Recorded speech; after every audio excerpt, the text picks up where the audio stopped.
Hi, thank you for joining us to learn how to add and remove a pet from SiteLink. We're going to begin with how to add a pet. So you're going to start on your SiteLink Today's page, go under your Leasing tab to Lease Changes. Select the apartment that you're going to add the pet to, and on the bottom left side, you'll see the option to Add Pet. You'll fill in the information here for what type of pet you're going to be adding to the home, and make sure that you put in a description, an approximate weight, and you're defining coloring features, and of course the pet's name as well if you do know the pet's name. At the bottom, it will always default to the current date for their move-in date. Now, if they have already moved the pet home, you can go ahead and backdate that as well.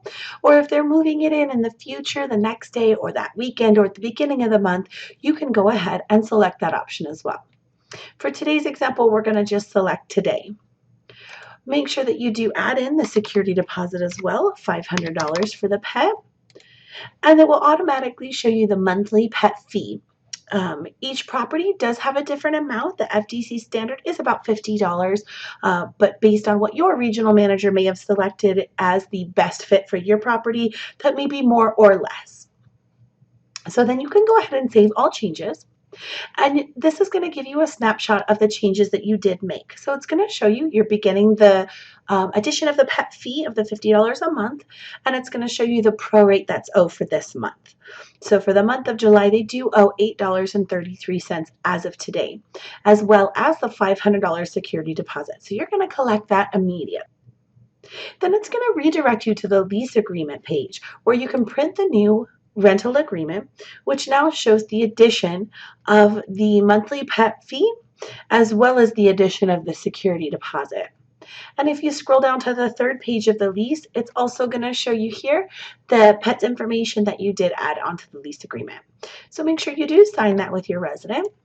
And then always remember to go back into your lease agreement history and mark that they did sign that lease agreement with you.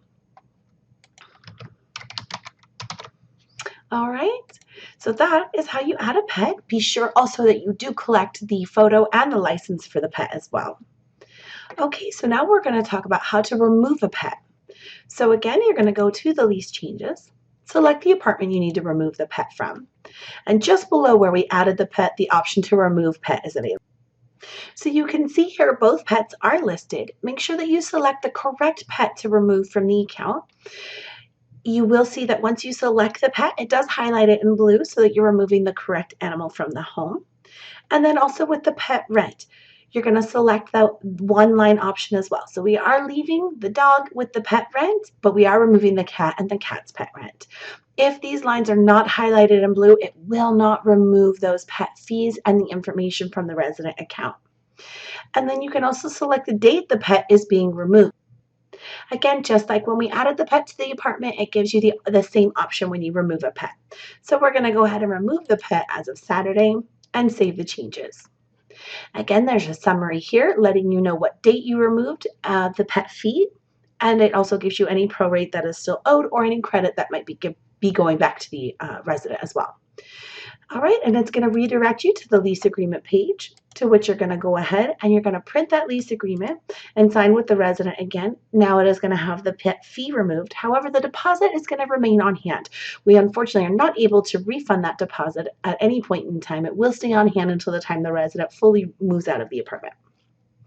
Now, if you do scroll down to the third page, you'll see here that now only the one pet is remaining.